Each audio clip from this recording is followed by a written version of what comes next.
Howdy YouTube, today we're taking a look at the McFarlane Halo 5 Guardians exclusive figure, the 10-inch 25cm Spartan Locke. This is actually an extremely cool looking figure, very excited to get this opened up and out of packaging. We're used to getting the smaller scale McFarlane figures, so to get one this big is certainly very cool. I haven't seen it around much either, so that indicates to me at least that it's a little bit rare.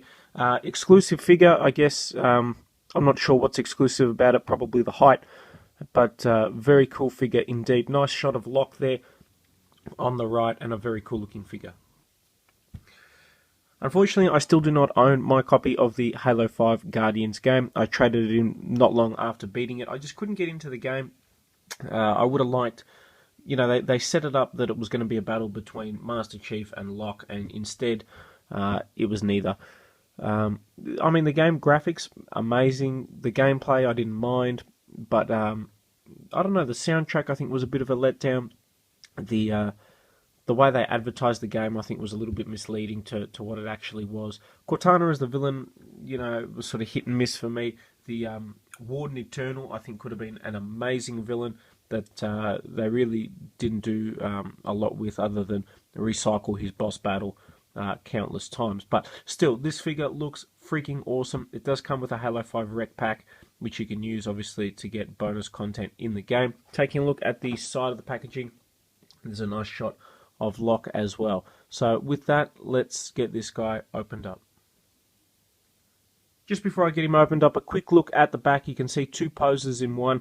That makes me a little bit worried that we're going to have very limited articulation with this guy, but we'll see. It says obviously helmeted Spartan Locke, and then you get the unhelmeted version, and you can obviously use that interchangeable arm to get him to hold the gun or point you.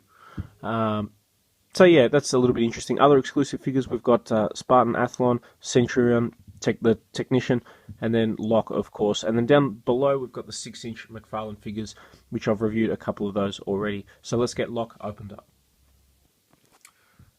Okay, and here we have Locke opened up and out of packaging. Now, one thing that is very important to note is, even though the box does say action figure, he is literally a statue. There is no articulation whatsoever. But having said that, it is a freaking cool statue. I'll bring it forward so you guys can see there's a lot of really, really great detail. I think they actually nailed Locke's face. I think they did quite a good job with that. I mean, it would have been really easy to add some articulation in, but I guess for cost purposes, that's why the arm does swivel, but pretty much just because that's the one that you take off to replace with this one. But moving down, hopefully you guys can see the suit. I'll take the gun out. That'll hopefully give you guys a better indication. You can lift this arm, it is on a swivel, but that's all you're going to get for movement. Moving down though, really cool. They actually did a great job of